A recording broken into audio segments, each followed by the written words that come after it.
हिंदी में यूपीएससी की तैयारी से संबंधित प्रोग्राम्स को देखने के लिए सब्सक्राइब करें स्टडी IQ-IAS हिंदी। हेलो दोस्तों, मैं मनोज कुमार आप सभी लोगों का स्वागत करता हूं आपके अपने चैनल स्टडी IQ-IAS हिंदी पर। दोस्तों, जैसा कि मैंने आप लोगों से पहले भी कहा था कि मॉडर्न इंडिया की सीरीज आपकी लगातार चलेगी और उसमें हम सभी टॉपिक को डिटेल में कवर करेंगे। तो चलिए आज हम इस सीरीज में आगे टॉपिक बात कर रहे हैं यूरोपीय कंपनियों का आगमन, और उनमें भी सबसे जो मोस्ट इम्पॉर्टेंट कंपनियां हैं उनमें सबसे पहले जो आई हैं वो है आपकी पुर्तगाली और डच कंपनी। इनके बारे में चर्चा करेंगे क्योंकि ये बात आप अच्छे से जानते हैं कि भारत में 5 बड़ी प्रमुख कंपनियां आई थी भारत में व्यापार करने के लिए। उनमें से आपकी पुर्तगाली कंपनी, डच, डेनिश, ब्रिटिश और फ्रेंच कंपनी थी, ठीक है ना। और इन सारी कंपनियों को हम डिटेल में एक क्लास में नहीं समेट सकते, इसलिए मैंने इनके 2 पार्ट में आपको डिस्कस करने का प्लान बनाया है। तो आज हम बात करेंगे पुर्तगाली और डच कंपनी के बारे में कि आखिर ये यहाँ पर क्यों और कैसे आई और कहाँ कहाँ पर इनकी क्या क्या गतिविधियाँ थी, इनकी नीतियाँ क्या थी और इनकी सफलता या असफलता के क्या कारण थे। उन सभी मुद्दों पर हम लोग यहाँ पर चर्चा करेंगे, ठीक है ना। तो सभी लोग जल्दी से इस क्लास को ज्वाइन कर लीजिए, सब्सक्राइब कर लीजिए, शेयर कर दीजिए सभी लोगों तक, जिससे कि ये क्लास उन सभी छात्रों तक पहुंच सके जो प्रॉपरली पेड बैच लेने की कैपेसिटी नहीं रखते हैं, उनकी आर्थिक स्थिति अच्छी नहीं है, तो उन लोगों तक भी ये पहुंच जाए तो बहुत बेहतर होगा, ठीक है ना। क्योंकि इसमें जो बेसिक उद्देश्य है कि आपको टू द पॉइंट पढ़ाई की सारी बातें एक साथ कवर करा दी जाए, ठीक है। तो चलिए फटाफट इसको हम स्टार्ट करते हैं। और इसमें सबसे पहले मैं आपको बता देता हूं एक चीज, वो ये है कि स्टडी IQ-IAS ने आप लोगों के लिए Great Indian Festival Sale launch कर दिया है और उसके थ्रू फाउंडेशन बैच जो अप्रैल का इवनिंग बैच लॉन्च किया गया था और उसकी जो लास्ट डेट है वो 15 अप्रैल है और इस फेस्टिवल की सेल की भी आपकी लास्ट डेट 15 अप्रैल है। तो इस समय आप इस बैच को ज्वाइन कर सकते हैं और MK लाइव कोड यूज करके आप इस जो पेमेंट है, फीस है, वो आप काफ़ी कम दे सकते हैं, मात्र 31,999 रुपये, जिसमें आपको 4 बेसिक चीज़ों पर फोकस किया जाएगा। वो 4 बेसिक चीज़ें आप लोगों को मिलेंगी। क्या क्या? देखिए, फाउंडेशन, प्री, मेंस, इसकी पूरी क्लासेस, ठीक है ना, उसका मटेरियल, उनकी क्लास PPTs, वो सब कुछ मिलेगा। टेस्ट सीरीज भी मिलेगी, आजकल क्लासेस भी होगी। दूसरा, इसमें प्री और मेंस का रेजिडेंशियल प्रोग्राम भी इसमें इंक्लूड होगा, यानी कि दिल्ली में रहने की पूरी व्यवस्था इस संस्थान की तरफ से की जाएगी, ठीक है ना। उसकी अपनी सारी चीज़ें हैं। तीसरी चीज़, इसमें आपको जो मैटर है, बुक्स है, वो आपको बाहर से कुछ भी परचेज करने की जरूरत नहीं पड़ेगी, यानी कि एक पूरा सिलेक्शन किट आप लोगों को दी जा रही है सभी इंपॉर्टेंट बुक्स के साथ में, ठीक है ना। इंटरव्यू गाइडेंस प्रोग्राम भी है। 2 स्पेसिफिक चीज़ें भी है जो आपको पढ़ने के लिए मोटिवेट कर सकती हैं, और वो है आपका मंथली जो टेस्ट टॉपर होगा उसको 11,000 रुपये का प्राइज मिलेगा और प्री पास करने पर पूरी फीस रिफंड करने का मौका भी मिलेगा। तो इसलिए आप चाहते हैं कि मेरे गाइडेंस में रह करके प्रॉपर तरीके से इस बैच को आप ज्वाइन कर सके, तैयारी कर सके, तो MK लाइव कोड के साथ इस बैच को अभी एक शानदार मौका है जिसके थ्रू आप इसको ज्वाइन कर सकते हैं, ठीक है ना, मात्र 31,999 रुपये में। और बाकी कोई भी डाउट है, कोई भी चीज़ है, तो मुझे आप यहाँ कांटेक्ट कर सकते हैं। इस ग्रुप को ज्वाइन कर लीजिए जिसमें आपको सारी क्लासेस के वीडियोस, PPT, सब इंपॉर्टेंट सारी चीज़ आपको मिलती रहेंगी @मनोज कुमार हिस्ट्री। और कोड MK लाइव लगाना मत भूलिएगा। चाहे कोई बुक्स परचेज कीजिए, कोई भी टेस्ट सीरीज परचेज कीजिए या कोई भी आप क्लास परचेज कीजिए, उसमें अगर MK लाइव कोड लगाते हैं तो मेरी गाइडेंस तो आपको मिलेगी, साथ के साथ आपको डिस्काउंट भी मिलेगा, ठीक है ना, ध्यान रखिएगा। चलिए हम लोग बात करते हैं यूरोपीय कंपनियों का आगमन। मैंने आप लोगों को पहली क्लास में यह आपको स्पष्ट किया था कि यूरोपीय कंपनियां जो हैं, यूरोपियों का आगमन, ये आपको पता है कि कुस्तुनतुनिया पर जब तुर्की लोगों का अधिकार हो गया, तुर्की मुस्लिमों का अधिकार हो गया, तो उनके पास एशिया और भारत की तरफ आने के रास्ते बंद हो गए। उसके बाद वो सभी कुस्तुनतुनिया के पतन के बाद जाकर के कहाँ जाके बस गए आपके इटली में, मिलान, वेनिस, ठीक है ना, रोम जैसे शहरों में। और वहाँ पर उन्होंने एक पुनर्जागरण जैसी एक बेहतरीन क्रांति की जिससे पूरी दुनिया में आधुनिकता की एक लहर फैल गई। और उसी समय समुद्री खोजें, वैज्ञानिक खोजें और ये सारी चीज़ें हुई। और उन्हीं के क्रम में एक वैकल्पिक समुद्री मार्ग की खोज करने की कोशिश हुई, ठीक है ना। वैकल्पिक समुद्री मार्ग की खोज करने की कोशिश की गई और उसमें आपका सबसे पहले निकला कोलंबस, जो उसने सोचा कि पृथ्वी गोल है तो हम पीछे से इंडिया की तरफ आ सकते हैं, लेकिन वो पहुंच गया अमेरिका। उसी के समय में सोचिएगा एक व्यक्ति और भी था जो आपके अफ्रीका के नीचे से होते हुए बिल्कुल अफ्रीका के जस्ट नीचे जो केप ऑफ गुड होप है साउथ अफ्रीका में, वहां तक वो पहुंच चुका था। उसकी खोज हो चुकी थी, सारी चीजें हो चुकी थी, ठीक है ना। तो इन्हीं सारी चीजों को देखते हुए कंपास की खोज हो चुकी है, पृथ्वी गोल है यह पता चल चुका है, केप ऑफ गुड होप की खोज हो चुकी है। तो ऐसे में एक आपका देश है पुर्तगाल और स्पेन। बीच में कुछ समय के लिए पुर्तगाल और स्पेन दोनों एक हो गए थे। तो वहां का जो शासक है उसने अपने देश के लोगों को, युवाओं को समुद्री यात्रा करने के लिए बहुत मोटिवेट किया, उनके लिए बहुत सहायता दी और खुद बड़े बड़े जहाज़ों के निर्माण में योगदान भी दिया। इसलिए उस राजा का नाम कहलाता है प्रिंस हेनरी द नेविगेटर, ठीक है ना। तो उन्हीं में से एक पहली बार एक व्यक्ति वास्को डी गामा निकलता है भारत के रास्ते की दूसरे खोज करने के लिए और वो केप ऑफ गुड होप होते हुए, मैडागास्कर होते हुए वहां से हिंदुस्तान पहुंच जाता है, कालीकट जमोरिन शासकों के पास में। और इस तरीके से भारत के नए रास्ते की, समुद्री रास्ते की खोज होती है, जिसको लोगों ने कह दिया करे ये तो भारत की खोज की है उसने।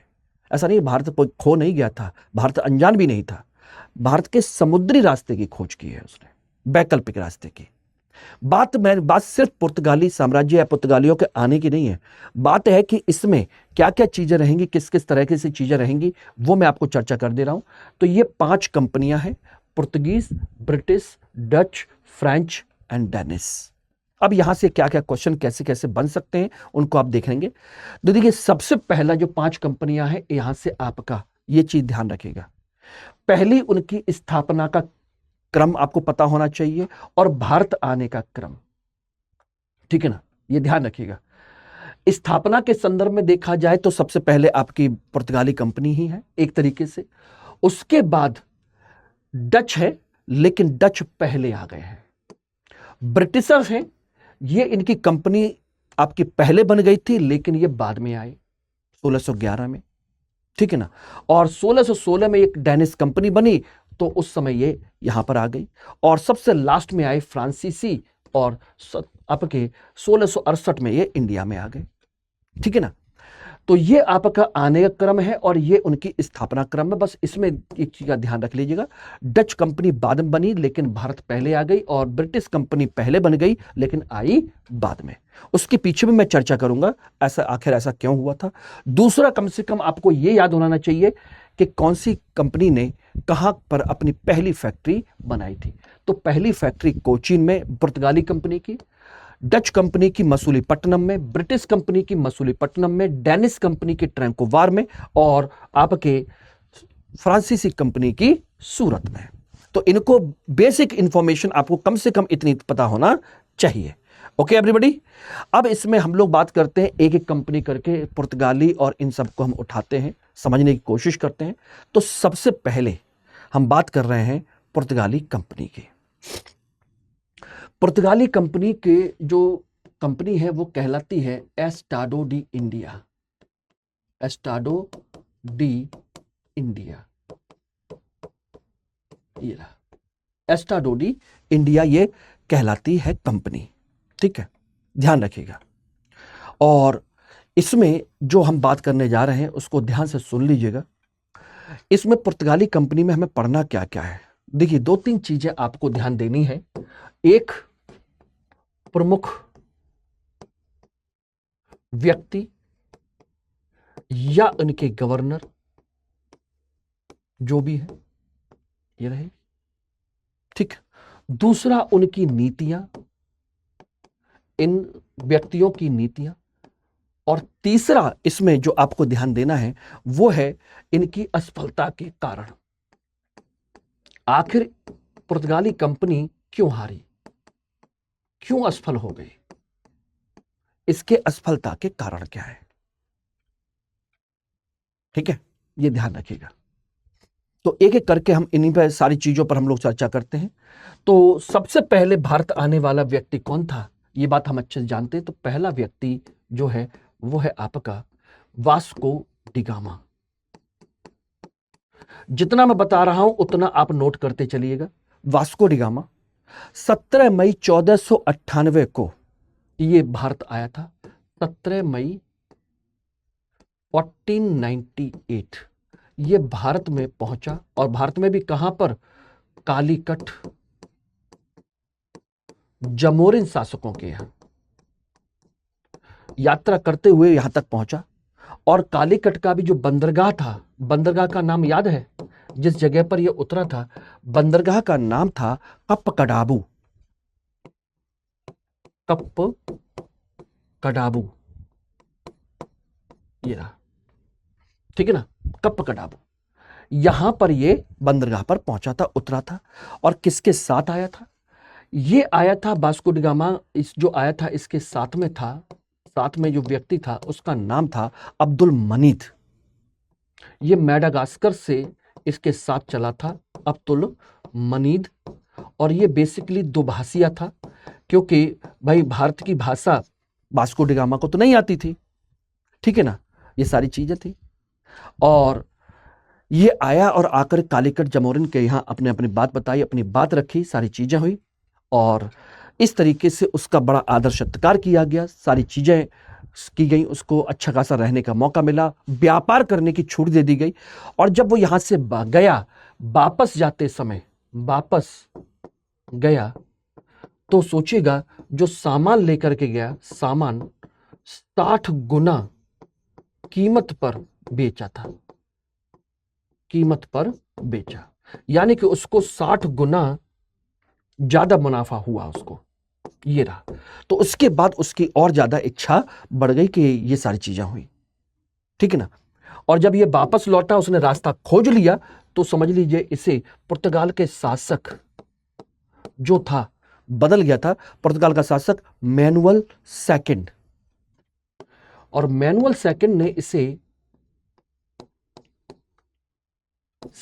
इसे वाणिज्य के प्रधान की उपाधि दी, वाणिज्य का प्रधान की उपाधि दी, ये रही मैनुअल सेकंड ने। और उसके बाद अब क्या लगता है कि एक ही बार आया? जी नहीं, एक बार ये चला गया तो समझ लीजिए कि आपके 1502 में ये पुनः आया, लेकिन इस बार जा नहीं पाया, पुनः आया और यहीं पर इसकी मृत्यु हो गई, तो इस तरीके से वास्को डी गामा का चैप्टर आपका क्लोज हो गया। लेकिन वास्को डी गामा ने भारत के समुद्री मार्ग की खोज कर ली थी, यह ध्यान रखने की जरूरत है। अब दूसरी बात आती है, इसके बाद में कौन था? दूसरा व्यक्ति कौन था? दूसरा व्यक्ति था पेट्रो अल्वारेज क्रेबाल। पेट्रो अल्वारेज क्रेबाल, यह दूसरा व्यक्ति है। यह कब आया? यह आया आपका सन 1500 में भारत आया, सन 1500 में भारत आया, ये भी ये रहा। और इसने आकर के यहां से व्यापार की सारी चीजें की, सब कुछ किया। और जाकर के इसने अपने शासक को एक सलाह दी कि भारत को व्यापार का एक केंद्र बनाया जाए, भारत में अपार संभावना है। भारत के जो शासक हैं वो आपस में लड़ते झगड़ते रहते हैं, और समुद्र में उनके कोई भी प्रभाव नहीं है। वहां के शासक समुद्री सेना वगैरह के बारे में ज्यादा कुछ नहीं करते। तो अगर हम थोड़ा सा ध्यान से काम करें तो बहुत अच्छे तरीके से भारत में हम अपना व्यापार का केंद्र बना सकते हैं। और इसी ने कहा कि हमें दो तरह की नीति बनानी चाहिए। जमीन पर हमें गन लेकर के उन लोगों से लड़ने के लिए तैयार रहना चाहिए, और समुद्र में अपनी बोट लेकर के। तो इस तरीके से इसी ने गन और बोट की नीति लागू की थी, ठीक है ना। तो इसका जो सुझाव था, सुझाव अपने शासक को, वो था भारत को व्यापार का केंद्र बनाने के लिए, व्यापार का केंद्र बनाने के लिए हेतु, कि भारत को व्यापार का केंद्र बनाया जाए, और इसी ने गन और वोट की नीति लागू की। गन और वोट की नीति लागू की, ये रही। ठीक है ना, ये सारी चीजें रही कुल मिलाकर के। उसके बाद जो तीसरा व्यक्ति है वो ध्यान रखिएगा, वो कौन आया? तीसरा व्यक्ति जो है वो था Afonso de Albuquerque. Afonso de Albuquerque, ये रहा, ये तीसरा व्यक्ति है। ये कब आया? ये 1503 में भारत आया, भारत आया। और आने का मकसद सबका एक ही है, भारत के साथ व्यापार। और इसी ने ही 1505 में पहली फैक्ट्री कोचीन में खोली। कोचीन में स्थापित की। अच्छा, एक चीज बताइए आप लोग, फैक्ट्री का मतलब जानते हैं? ये तो व्यापारी है। और फैक्ट्री को हम लोग क्या जानते हैं? फैक्ट्री को हम लोग ये जानते हैं कि वो जगह जहां पर वस्तुओं का उत्पादन किया जाता है। जूते, चप्पल, नमकीन, खाना पीना, जो कुछ बनाया जाता है वो फैक्ट्री होती है। हम तो यही जानते हैं। लेकिन भारत में तो ये सामान खरीदने आ रहे थे, यहां पे कोई फैक्ट्री नहीं लगाई उन्होंने, कोई मशीन नहीं लगाई। ऐसा नहीं है। एक्चुअली में फैक्ट्री का मतलब होता है एक ऐसी जगह, गोडाउन जैसी, जहां पर वो अपना सामान इकट्ठा करके रखते हैं। और जो व्यापारिक गतिविधियों को जो काम करते हैं वो फैक्टर्स कहलाते हैं। ठीक है ना? तो फैक्ट्री वो जहां पर फैक्टर्स रहते हैं और व्यापार का सामान इकट्ठा करते हैं और वापस उसको लेकर के जाते हैं। ठीक है ना, ध्यान रखिएगा। तो ये सारी चीजें हुई इसके समय में। और यहीं से ध्यान रखना, यहीं से पुर्तगाली सरकार ने क्या किया? गवर्नर प्रणाली लागू की। अलग अलग क्षेत्रों के लिए अलग अलग गवर्नर होंगे। भारत के लिए अलग गवर्नर, मेडागास्कर के लिए अलग गवर्नर, और जिन क्षेत्रों पर उन्होंने कब्जा कर लिया है उनके लिए अलग गवर्नर। इस तरीके से अलग अलग गवर्नरों की चर्चा की गई। ठीक है ना? और पुर्तगाली अधिकारी गवर्नर कौन कौन है? ये रहे आपके: Francisco de Almeida, Alfonso de Albuquerque, Nuno D Cunha, Joao de Castro. ये इंपॉर्टेंट है, बाकी और भी रहे हैं। अब इनमें से आप देख रहे होंगे अल्फांसो डी अल्बुकर्क बोले कि वो तो ये रहा, ये तो गवर्नर नहीं था। एक्चुअली में पहले आया था साधारण व्यापारी बन करके, बाद में ये गवर्नर बन करके आया। तो पहला गवर्नर जो भारत का बना वो कौन है? आपका फ्रांसिस्को डी अल्मीडा। ठीक है ना? कब से कब तक रहा? ये रहा 1505 से लेकर के 9 तक, ये इसका टाइम पीरियड है। और इसने जो काम किए उसको अच्छे तरीके से चार्ट के थ्रू याद रख लीजिएगा, पॉइंट फॉर्म में। पहला काम इसने किया, शांत जल की नीति। शांत जल की नीति। और शांत जल जो होता है वो होता है ब्लू वाटर।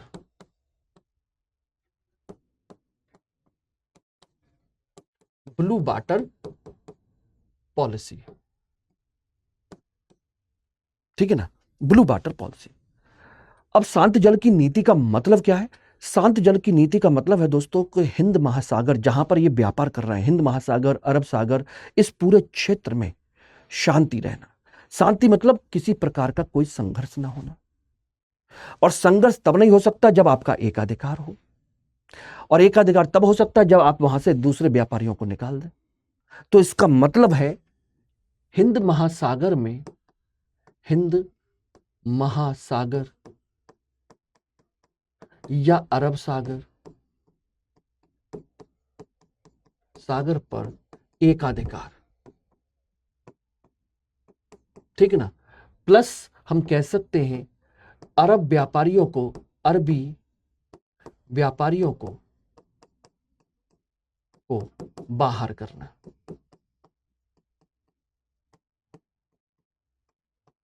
अरबी व्यापारियों को बाहर करना, ये इसकी अपनी पॉलिसी थी। और इसने कई महत्वपूर्ण क्षेत्रों को इसने जीता भी। इसकी राजनीतिक गतिविधियां देखी जाए तो इसने कई महत्वपूर्ण क्षेत्रों को जीता, ठीक है ना। पहला काम तो यह था कि 1508 में एक युद्ध में आपकी संयुक्त सेना को हराया। संयुक्त सेना को हराया इसने इकट्ठी। बोले कौन कौन सी? गुजरात की, मिस्र की, अरब की और तुर्की सेना। गुजरात के शासक गुजरात की, प्लस मिस्र की, प्लस अरब देश की अरबी, और मिस्र की सेना। मिस्र, इन चारों की संयुक्त सेना को इसने हरा दिया था, सोचिएगा। और कई महत्वपूर्ण क्षेत्रों पर इसने कब्जा किया, ठीक ना। और महत्वपूर्ण क्षेत्र, महत्वपूर्ण केंद्रों को पर कब्जा कौन कौन से थे? जैसे आपका बेसिन है, ठीक है ना, कोचीन है, कोचीन इनकी फैक्ट्री थी, उसको और बड़ा कर लिया। कीवा है, कीवा, या आप कह लीजिए आपका अजानीवा है, अजानीवा। ये सभी महत्वपूर्ण क्षेत्र हैं जिन पर इसने कब्जा कर लिया था। तो यानी कि एक तरीके से हम कह सकते हैं कि आपका अच्छा खासा संस्थापक बन जाता है ये। और इसी चार्ट से देखिए मैं पूरा समझाने की कोशिश कर रहा हूं इसको, ठीक है ना। उसके बाद आता है अल्फांसो डी अल्बुकर्क सेकंड, और इसका टाइम पीरियड है आपका 1509 से लेकर के 15 तक, 1509 से लेकर के 1515। और इसको कहा जाता है पुर्तगाली साम्राज्य का वास्तविक संस्थापक। इसी को वास्तविक संस्थापक कहते हैं।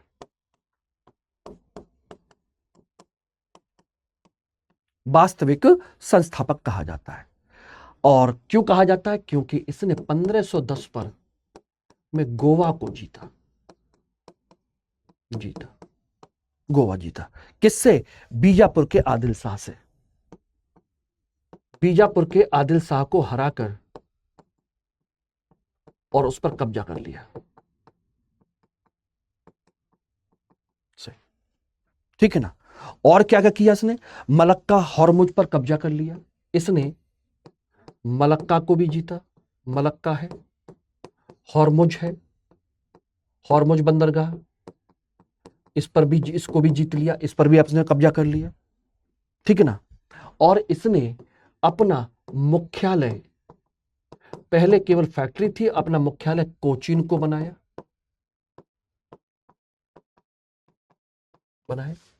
कोचीन।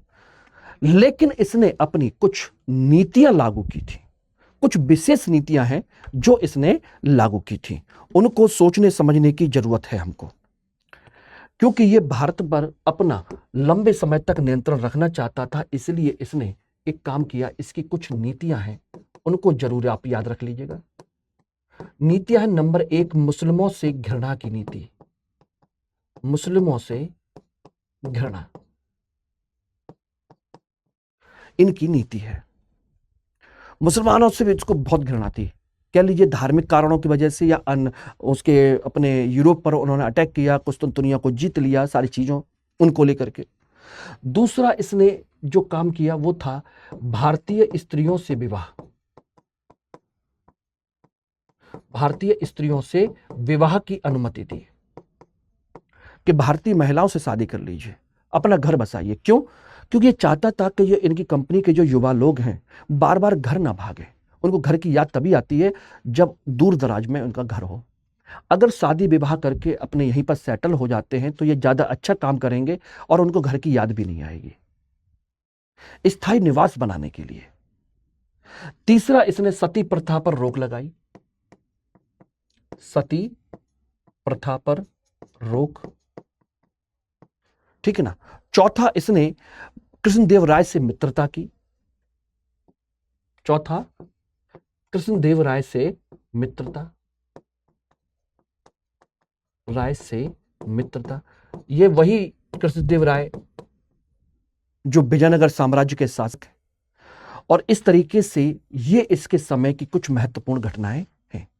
अब इनमें से तीसरा गवर्नर है जो थोड़े कुछ समय के बाद आता है, वो है आपका नीनो डी कुन्हा। ध्यान रखिएगा, Nuno D Cunha, Nuno D Cunha. अब इसकी समय की खास बात है, इसका टाइम पीरियड है आपका 1529 से लेकर के 38। इस बीच में कुछ आपके छोटे छोटे गवर्नर और भी रहे, ठीक है ना। लेकिन इसके समय की महत्वपूर्ण घटना है, पहला, इसने जो मुख्यालय बनाया, मुख्यालय उसको कोचीन से हटाकर गोवा बना लिया। कोचीन से हटाकर गोवा स्थानांतरित किया।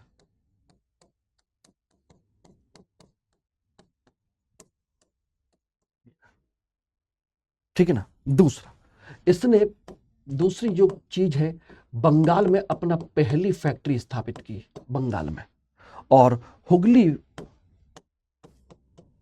फैक्ट्री की स्थापना की।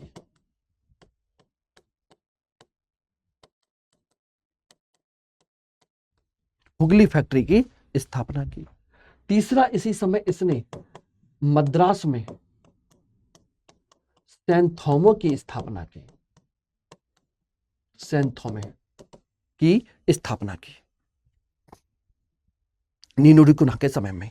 और इसके समय की एक महत्वपूर्ण घटना अगर आपको याद हो, जानते हो, सुनी हो, तो वो थी आपके गुजरात के बहादुर शाह जो शासक है, उसके साथ मुलाकात जहाज पर, और उसको धक्का देकर गिरा दिया या धोखे से गिर गया और उसकी मृत्यु हो गई समुद्र में गिर करके, डूबने से। ठीक है ना। एक्चुअली में इसने बुलाया था मीटिंग के लिए, और जहाज पर ही इनकी मीटिंग हो रही थी, बातचीत हो रही थी, उसमें कुछ हाथापाई हो गई, और हाथापाई में ही बहादुर शाह जो है क्या हो गए, समुद्र में गिर गए और उनको बचाया ना जा सका, और वहीं इनकी मृत्यु हो गई। तो सोचिएगा, इन्हीं के साथ हाथापाई से बहादुर शाह गुजरात की समुद्र में डूबकर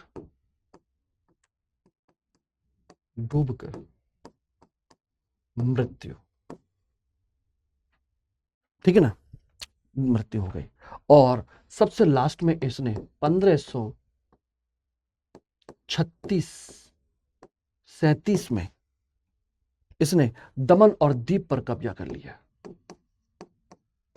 दमन और दीव पर कब्जा किया। यह काम इसके समय में हो गया। तो ये जो आपकी महत्वपूर्ण चीजें हैं, ये नीनो डी कुन्हा के समय की है। एक गवर्नर और भी है जो मैंने अभी आपको बताया था, और वो था आपका जावा डी कास्ट्रो।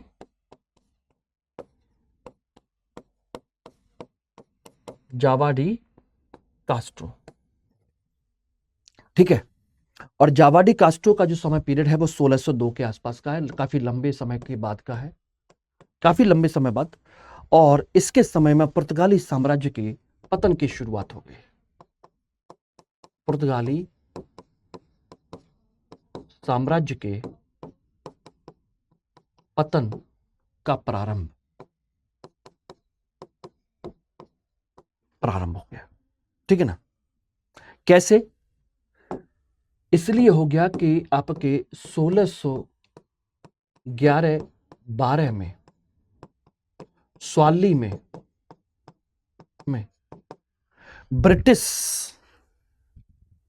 सेनापति मिडल्टन ने, ब्रिटिश सेनापति मिडल्टन ने हरा दिया और मुगलों से अच्छी मित्रता कर ली, ठीक है ना। और जहांगीर ने उनको व्यापार करने की अनुमति दे दी थी, ठीक। और क्या क्या हो गया इस समय, इसी समय में 1628 में अरबी व्यापारियों ने हॉर्मुज पर कब्जा कर लिया। 1628 में हॉर्मुज पर अरबियों का नियंत्रण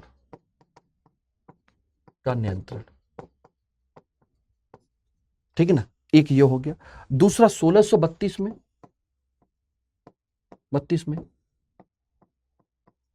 हुगली, जो बंगाल में फैक्ट्री थी, हुगली पर कासिम खां का नियंत्रण। मुगल गवर्नर है कासिम खां का नियंत्रण, ठीक है ना। 41 में डच और 62 में, ठीक है ना, 1641 में डचों ने मलक्का जीत लिया। में मलक्का पर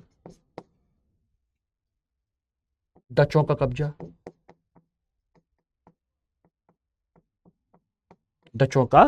हो गया। और 1662 में आप जानते ही हो, 1662 में ब्रिटेन को बंबई दहेज में दिया।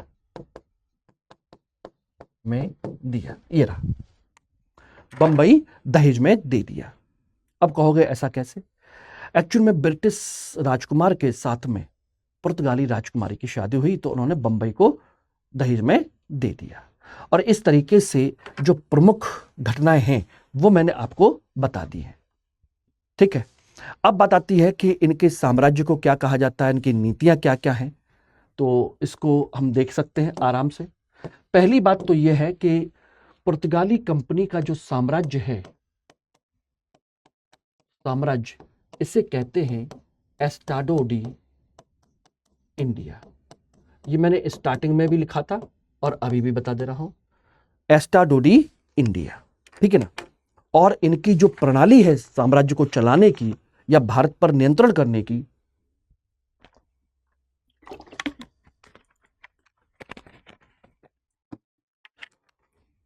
उसको आप देख लीजिएगा। इनकी जो प्रणाली कह लीजिए या इनकी नीति कह लीजिए, नीति या प्रणाली बड़ी खतरनाक थी। और वो नीति है आपकी कार्ज आर्मेडा काफिला सिस्टम। कार्ज आर्मेडा काफिला प्रणाली, कार्ज आर्मेडा काफिला प्रणाली, ये रही। अब इसमें है क्या, इसको समझ लीजिएगा। देखिए, कार्ड्स का मतलब है एक तरीके का पेपर, समुद्र में यात्रा करने का परमिट। क्योंकि ये अपने आप को मानते थे कि हम समुद्र के बादशाह हैं, समुद्री यात्रा का परमिट। बोले समुद्र में जाना है तो आपको हमसे परमिशन लेनी पड़ेगी, परमिट लेना पड़ेगा, उसके बदले में थोड़ा पैसा देना पड़ेगा। ठीक है। जैसे आप अपने क्षेत्र में स्थल जमीन पर आपका राज्य है, तो वहां पर अपने राज्य में घुसने कर या एक शहर से दूसरे शहर में जाने पर चुंगी लगाते हो, उसी तरीके से समुद्र हमारा है, आप हमको चुंगी दे दिए, ठीक है ना। आर्मेडा क्या है? आर्मेडा है आपकी समुद्र में सुरक्षा व्यापार नीति। समुद्र में सुरक्षा व्यापार नीति। बोले ये कैसे? बोले कि दो चीजें हैं, एक और एक, दो क्या क्या? पहली, सभी वस्तुओं का व्यापार कर सकते हो, सभी वस्तुओं का व्यापार, समुद्र में सब कुछ ले जा सकते हो का व्यापार की अनुमति।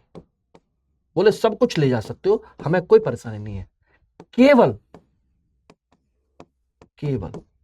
दो चीजों को छोड़कर, काली मिर्च और बारूद को छोड़कर, केवल काली मिर्च और बारूद को छोड़कर को नहीं। यानी कि सब कुछ व्यापार करो, लेकिन काली मिर्च का, बारूद का व्यापार केवल हम करेंगे और कोई नहीं करेगा। ठीक है ना। और दूसरी चीज जो है इसमें ध्यान रखिएगा, वो दूसरी बात क्या है? दूसरी बात है जहाज की सुरक्षा को लेकर के। जहाज की सुरक्षा, ठीक है ना। और जहाज की सुरक्षा में कंडीशन जो है वो ध्यान देने की ये है कि यदि आपका जहाज है, आपका जहाज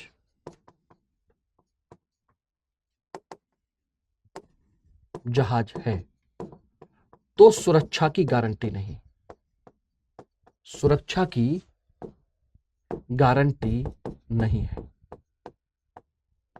और यदि हमारा जहाज है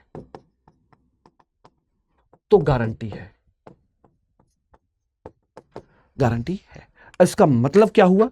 इसका मतलब यह हुआ कि अगर आप सामान अपने जहाज में ले जा रहे हो तो पूरे समुद्र में आपके साथ क्या हो, कौन क्या करेगा, कैसे करेगा, हमें इसकी कोई गारंटी नहीं है। समुद्री यात्री हैं, समुद्री लुटेरे हैं, वो आपको लूट सकते हैं, सारी चीजें कर सकते हैं, कोई दिक्कत नहीं। आप अपनी रिस्क पर ले जा सकते हैं, लेकिन दो सामान नहीं ले जा सकते। लेकिन यदि आप हमारे जहाज में लेके जाते हो तो गारंटी हम पूरा सामान वहां तक पहुंचाएंगे, इसके बदले में आपको टैक्स देना पड़ेगा, हमारा जहाज किराए पर लेना पड़ेगा। यह इनका कंसेप्ट है, ठीक है ना। अब बात, इसका मतलब क्या था? इसका मतलब यह था कि समुद्र में ये लोग खुद ब खुद ही क्या करते थे? दूसरे के जहाजों पर अटैक कर देते, खुद ही लूट लिया करते थे, जिससे कि लोगों में डर कायम हो जाए, लोगों में फियर क्रिएट हो। ओके, तो ये इनका कंसेप्ट था। ठीक, क्लियर हो गया। इसके अलावा इनकी एक धार्मिक नीति भी है, ध्यान रखना। एक इनकी धार्मिक नीति भी है। धार्मिक नीति इनकी दो चीजों की है, इसे कहते हैं 3G, gold, God and glory. यानी कि सोना व्यापार के माध्यम से, और ईश्वर धर्म का प्रचार, और ग्लोरी मतलब अपना वर्चस्व बनाए रखना, ये इनकी कंडीशन थी। तो इसका मतलब धार्मिक नीति में ईसाई धर्म का प्रचार शामिल है, ईसाई धर्म का प्रचार शामिल है, बिल्कुल सही है, ये चाहते हैं। और बाकी मुसलमानों से घृणा करते हैं, ये तो जानते ही हो, ठीक है ना। लेकिन ध्यान रखना, ये हिंदुओं के प्रति भी, हिंदुओं के प्रति भी सहिष्णु नहीं थे, सहिष्णु नहीं थे हिंदुओं के प्रति भी। क्यों? क्योंकि 1540 में गोवा के सभी मंदिर तोड़े। गोवा पर कब्जा करने के बाद में इन्होंने गोवा के सभी मंदिरों को तोड़ दिया। और दूसरा काम क्या किया? मुगल दरबार में जेसुइट मिशन भेजा,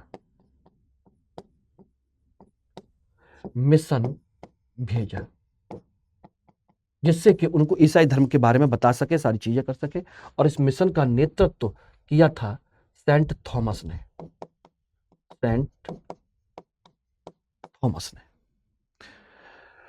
ठीक है ना। तो सेंट थॉमस ने इसका नेतृत्व किया था, अकबर के दरबार में इनको भेजा गया था, ठीक है ना। अब इसके अलावा इनकी कुछ देन भी है। ये जब आए तो यहां पर कुछ ना कुछ तो इन्होंने दिया, और पहला दिया इन्होंने, कहते हैं 1556 में गोवा में पहली प्रिंटिंग प्रेस बनाई। 1556 गोवा में भारत की पहली प्रिंटिंग प्रेस स्थापित की इन्होंने, ठीक है ना। दूसरा, स्थापत्य कला में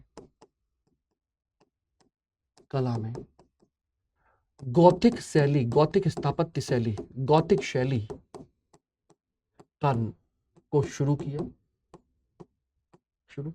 और तीसरा, कई महत्वपूर्ण चीजें, तंबाकू, आलू, पपीता, मूंगफली, अनानास, मक्का, ये सब लेकर के आए, लेकर आए। क्या लेकर के आए? बोले मक्का, तंबाकू, आलू, अनानास,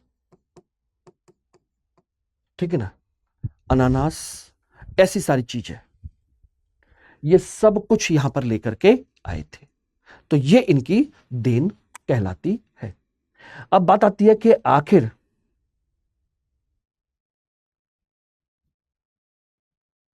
कारण क्या था इनका, इनका अंत कैसे हुआ, इनके अंत का कारण क्या था, इनके पतन का कारण क्या था। देखिए, इनके पतन का कारण है नंबर 1, ऐसे ही समाप्त नहीं हो गया, गैर ईसाइयों से धार्मिक कट्टरता, गैर ईसाइयों के प्रति धार्मिक असहिष्णुता की नीति,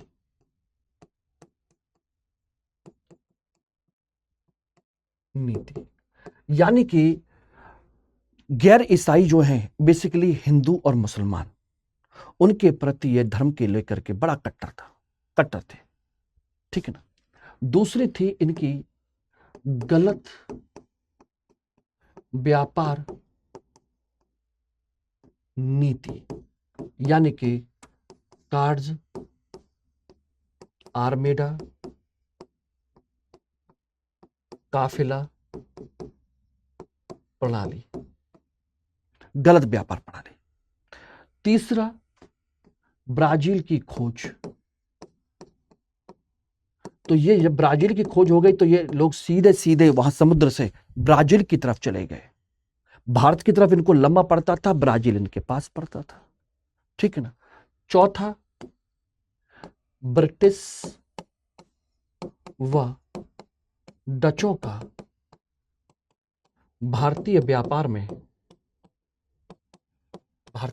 में प्रवेश, यानी कि एक तरीके से संघर्ष की शुरुआत का प्रारंभ। और जब संघर्ष ज्यादा होगा तो समझ लीजिए कहीं ना कहीं समस्या होगी, ठीक है ना। और पांचवा, भारतीय शासकों के साथ संघर्ष की स्थिति,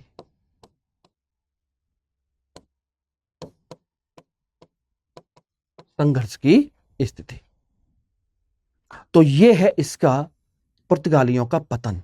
और महत्व की बात की जाए तो हम इसमें बहुत अच्छे से जान सकते हैं, बहुत सिंपल सा, आपको कुछ नहीं करना। नौसेना का विकास, पहली बार पता चला कि नौसेना कितनी महत्वपूर्ण है, ठीक है ना। भारत में यूरोपीय या आधुनिक युग प्रारंभ,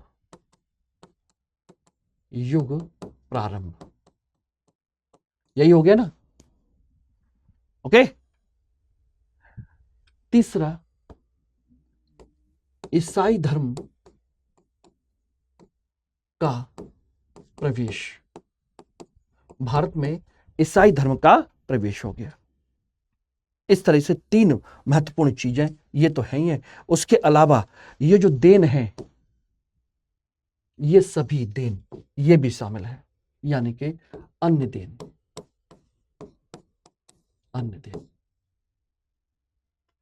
तो कुल मिलाकर के आपका ये है कंसेप्ट पुर्तगालियों का, ठीक है ना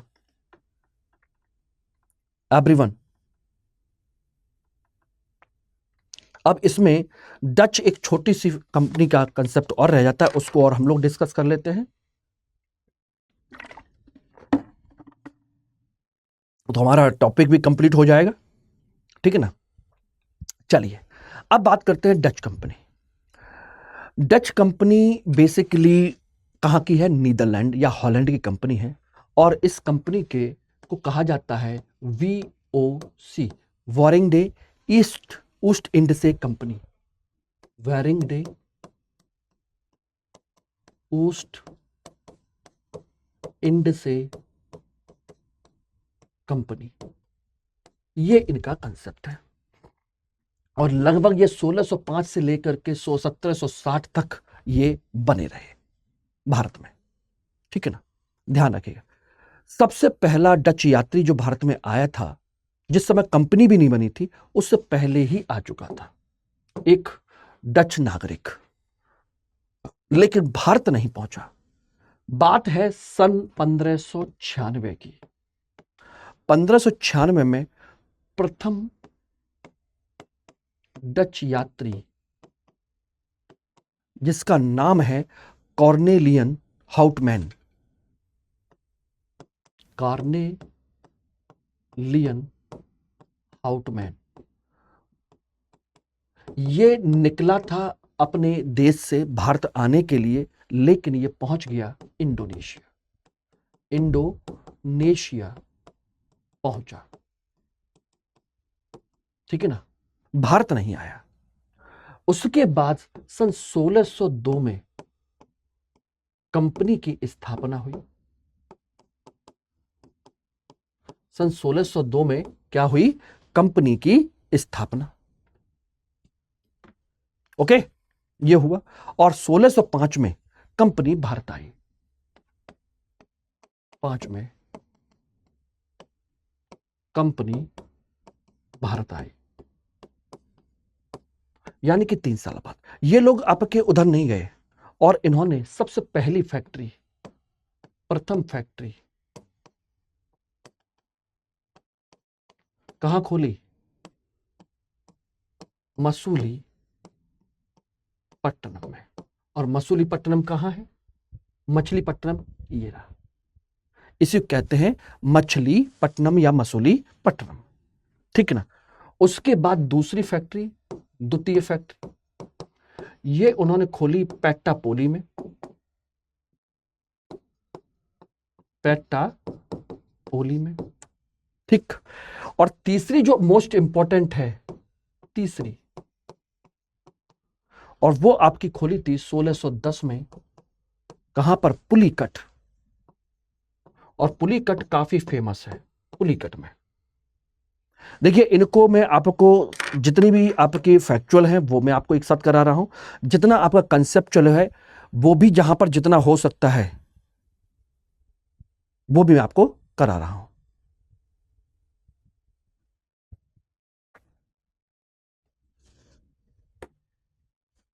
ठीक है ना, ध्यान रखिएगा। तो ये कंसेप्ट है और पुलिकट में, और यही पुलिकट में ही इन्होंने अपना मुख्यालय बनाया।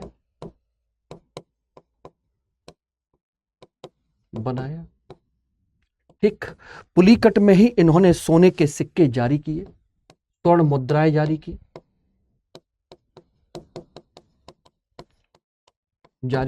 जिन्हें क्या कहते थे? स्वर्ण पैगोडा। स्वर्ण पैगोडा कहते थे। ये रहे।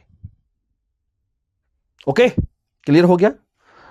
उसके अलावा आपका आगे जाकर के इन्होंने बंगाल में चिनसुरा में फैक्ट्री खोली, चिनसुरा फैक्ट्री। और चिनसुरा फैक्ट्री में, चिनसुरा के पास में ही इन्होंने अपना पहला किला बनवाया, प्रथम किला बंगाल में, और कहलाया गुस्तावस फोर्ट। गुस्तावस फोर्ट बना, ठीक है ना। और धीरे धीरे करके इन्होंने अब जाकर के पुर्तगालियों को चुनौती देना शुरू कर दिया, सारी चीजें कर दी। तो इन्होंने 1658 में श्रीलंका पुर्तगालियों से छीन लिया, छीना। ये रहा, ये सारी चीजें आई। लेकिन इसमें एक चीज जो ध्यान रखने की जरूरत है, ये आपके सामने ये रही पूरी की पूरी 1610, ये रही पुलिकट, सूरत, ये सारी दे रखी है। कोचीन में फैक्ट्री, बारानगर, चिंसुरा 1653, 1658, 1653, ये सारी चीजें हैं। ये रही, इस तरीके से आपकी बनाई गई। और इसमें एक चीज ध्यान रखिएगा, डचों का भारत में मूल व्यापार जो था, डच का भारत में मूल व्यापार वो क्या था? और वो था आपका केवल और केवल कपड़ा। मूल व्यापार कपड़ों का था, यानी कि बाकी असाले मसाले वो दूसरी जगह से लेते थे और भारत से केवल कपड़े का। जिस समय ब्रिटिश ईस्ट इंडिया कंपनी ने या ब्रिटेन ने भारत के कपड़ों पर आयात निर्यात शुल्क बहुत ज्यादा लगा दिया था, 4 गुना ज्यादा, उस समय अकेला यही था जिसने कोई टैक्स नहीं लगाया था। और इसी वजह से इसका ब्रिटिश कंपनी के साथ 36 का आंकड़ा रहा। बहुत सारे युद्ध हुए, सारी चीजें हुई, और अल्टीमेट एक घटना होती है सन 1759 में, बेदारा का युद्ध। बेदारा का युद्ध होता है, बैटल ऑफ बेदारा, डच और ब्रिटिश ईस्ट इंडिया कंपनी के बीच में। इस युद्ध में ब्रिटिश कंपनी से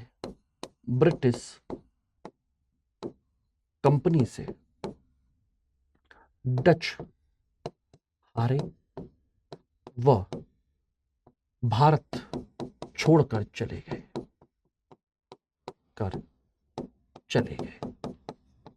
और इस तरीके से डच कंपनी भी एक तरीके से ब्रिटिश ईस्ट इंडिया कंपनी के अंडर में आ गई, या कह लीजिए उनको निकाल दिया। पुर्तगालियों के साथ उन्होंने वैवाहिक संबंध बना करके और अन्य चीजों को देकर के उनको सीमित कर दिया, डचों को निकाल दिया। ठीक है ना? तो ये सारी चीजें आपकी रही हैं। ओके एवरीवन, तो ये इंपॉर्टेंट सारी चीजें थी और मैं उम्मीद करूंगा कि इन सब चीजों को आप देख लीजिएगा। यहीं पर अब देखिएगा, निम्नलिखित कथनों पर विचार कीजिए जो आए हुए क्वेश्चंस हैं।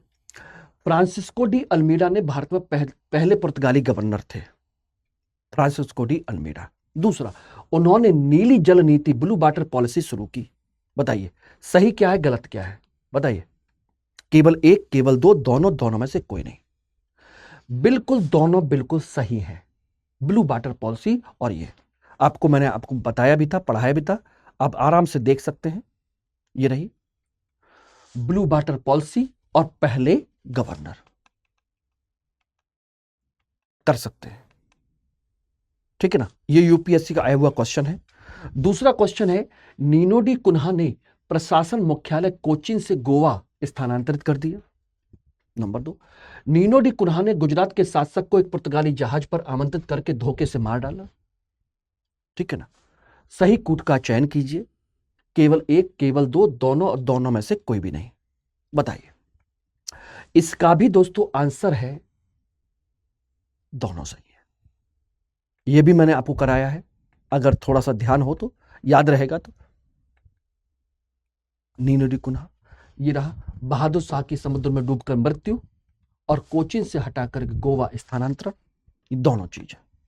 इसी तरह के आपके क्वेश्चंस बनेंगे और कोई क्वेश्चन मैं उम्मीद करता हूं कि बाहर नहीं जाएगा आपके सिलेबस से। इतना आप कर जाइए, अब काम हो जाएगा। ठीक है ना? और ऑप्शनल सब्जेक्ट के लिए आपको मेरे साथ जुड़ना होगा। अगर आप चाहते हैं 300 प्लस नंबर ला करके प्रॉपर आईएएस आप बने, तो इतिहास वैकल्पिक विषय आपके लिए ये मौका दे सकता है। इसमें आराम से नंबर आ सकते हैं और आसानी से मेरे साथ रह करके इतिहास को समझ सकते हो, पढ़ सकते हो, नंबर ला सकते हो डेफिनेटली। और इसमें आप अभी 15 अप्रैल तक इस बैच में एडमिशन ले सकते हो और ग्रेट इंडियन फेस्टिवल सेल के थ्रू अभी आपको डिस्काउंट में मात्र 12,999 रुपए में यह बैच मिल जाएगा। लेकिन उसके लिए आपको करना होगा MK लाइव कोड का इस्तेमाल। ध्यान रखना, यह सेल भी आपके 15 तारीख तक है और 15 तारीख तक ही इस बैच में एडमिशन लेने की लास्ट डेट भी है। ठीक है, चलिए। Thank you very much. बाकी कोई भी डाउट हो, कोई भी चीज़ हो तो आप मुझे यहाँ पर कनेक्ट कर सकते हैं। ये रहा, और इसको जरूर ज्वाइन कर लीजिएगा। मेरा टेलीग्राम बार कोड है जिसके थ्रू आप डायरेक्ट ग्रुप को ज्वाइन कर सकते हैं, जिसमें आपको फाइल और सारी चीज़ें मिल जाएंगी। लेकिन कोर्स ज्वाइन करते समय MK लाइव कोड का इस्तेमाल करना मत भूलिएगा। हिंदी में यूपीएससी की तैयारी से संबंधित प्रोग्राम्स को देखने के लिए सब्सक्राइब करें स्टडी IQ IAS हिंदी।